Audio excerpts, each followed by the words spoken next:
Yes, students, today we are doing exercise 12.2, question number 4. Determine if the following ratios form a proportion. Also write the middle terms and extreme terms where the ratios form a proportion.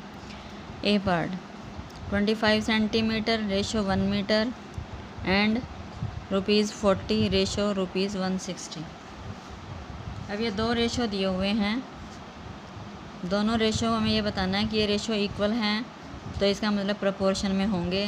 जब ये दो ratio equal नहीं होंगे तो इसका मतलब ये proportion में नहीं है। इसके बाद हमें ये बताना है कि मिडल टर्म्स कौन सी हैं इसमें और एक्सट्रीम टर्म्स कौन सी हैं। तो पहले फर्स्ट रेशो ले लेते हैं 25 सेंटीमीटर रेशो 1 मीटर। अब इनके यहाँ सेंटीमीटर है और बाद में मीटर है, तो मीटर को सेंटीमीटर में कन्वर्ट करेंगे। 25 सेंटीमीटर रेशो 1 मीटर में सेंटीमीटर होते हैं 100 सेंटीमीटर, तो 1 इंटू 100 सेंटीमीटर, तो 25 सेंटीमीटर रेशो 100 सेंटीमीटर। अब दोनों में यूनिट्स सेंटीमीटर सेंटीमीटर सेम हो गए तो इक्वल टू इसको लिख दिया 25 रेशो 100, तो 25 अपॉन 100 बन गया। दोनों 25 और 125 से डिवाइड हो रहे हैं तो कर दिया 25 1 जा 25 4 जा, तो 1/4। दूसरा रेशियो है रुपीज़ 40 रेशो रुपीज़ 160, दोनों में रुपीज़ हैं तो इक्वल टू 40 रेशो 160, तो 40 अपॉन 160, 40 की 0 और 160 की 0 कट गई, दोनों 4/16 बच गया। अब ये दोनों 4 से डिवाइड हो रहे हैं तो 1/4। दोनों रेशो ये भी 1/4 ये भी 1/4 तो इक्वल हैं, therefore these are in proportion. अब इसमें बताना मिडल टर्म्स कौन सी हैं, पहले रेशो की बाद वाली टर्म और दूसरे रेशो की पहले वाली टर्म। ये बीच वाली टर्म जो हैं 1 मीटर और रुपीज़ 40 ये मिडल टर्म्स हैं बीच वाली, तो 1 metre comma rupees 40 middle terms, first वाली 25 सेंटीमीटर और लास्ट वाली rupees 160 these are extreme terms. Now B part 39 liters ratio 65 liters and 6 bottles ratio 10 bottles। इसमें भी यही बताना है, पहले दोनों रेशो को ये देखना इक्वल है या नहीं।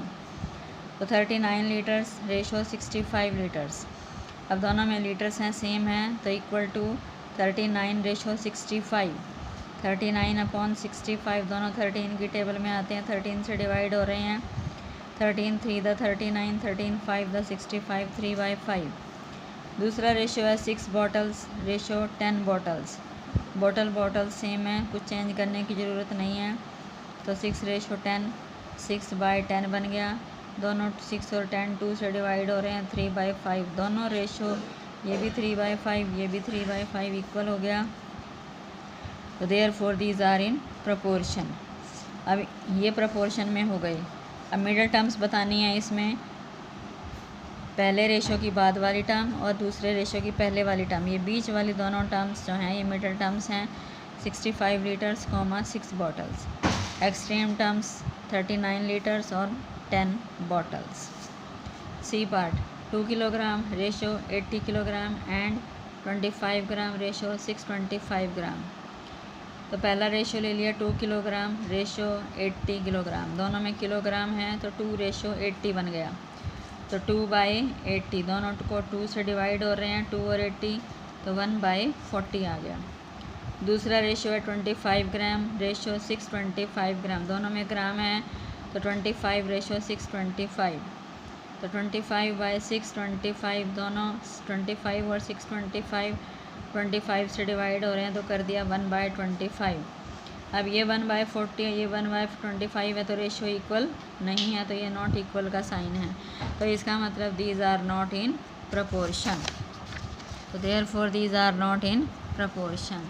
अब मिडल टर्म्स बतानी हैं, मिडल टर्म्स होंगी 80 kg into 25 gram, extreme terms होंगी 2 kg, 625 gram. Now the part 200 millilitre ratio 2.5 litres and ₹4 ratio ₹50। तो पहला रेशो लिया 200 मिलीलीटर रेशो 2.5 लीटर्स, यहाँ मिलीलीटर है और ये लीटर्स हैं, तो लीटर्स को मिलीलीटर में कन्वर्ट करेंगे तो 1 लीटर में 1000 मिलीलीटर, तो 200 मिलीलीटर रेशो 2.5 इंटू 1000, तो 2.5 को 25 को 1000 से कर दिया 25,000।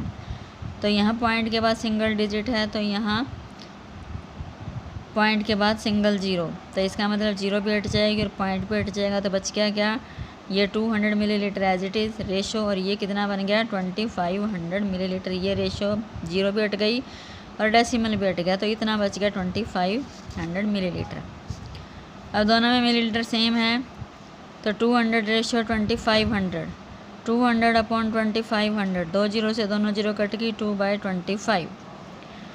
दूसरा रेशो है ₹4 रेशो ₹50, दोनों में रुपीज़ हैं तो 4 रेशो 50, 4/50। अब 4 और 50 दोनों 2 से कट रहे हैं, तो 2/25, तो ये भी 2/25, ये भी 2/25, तो रेशो इक्वल है, तो इसका मतलब दे आर इन प्रपोर्शन। तो middle terms 2.5 litres ₹4, extreme terms 200 millilitre, ₹50। Now exercise 2.3 question number 1, unitary method है ये। If the cost of 7 metre of cloth is ₹294, find the cost of 5 metre of cloth. तो जब हमें पहले कितने metre cloth की cost दी हुई है, 7 मीटर क्लॉथ की कॉस्ट दी हुई है 294, तो cost of 7 metre of cloth equal ₹294। तो पहले हम 1 की निकालेंगे, 1 मीटर की, तो कॉस्ट ऑफ 7 के नीचे 1 लिख दिया, तो इसका मतलब 1 के निकालने के लिए 7 से हमने 294 को डिवाइड करना पड़ेगा, यानी कि 294 डिवाइड बाय 7। अब ये दोनों जो हैं 294 और 7 से डिवाइड हो रहे हैं, तो इसको 7 से डिवाइड किया 294 को 42, 7 को 7 से डिवाइड किया तो 1, तो ₹42, क्योंकि यहाँ पर रुपीज़ है। तो 1 मीटर की कितनी आ गई कॉस्ट, ₹42। तो अब 5 की निकालनी है, तो कॉस्ट ऑफ 5 मीटर क्लॉथ, तो 1 की जो कॉस्ट आई है उसको मल्टीप्लाई कर देंगे 5 से, 42 × 5 ₹210।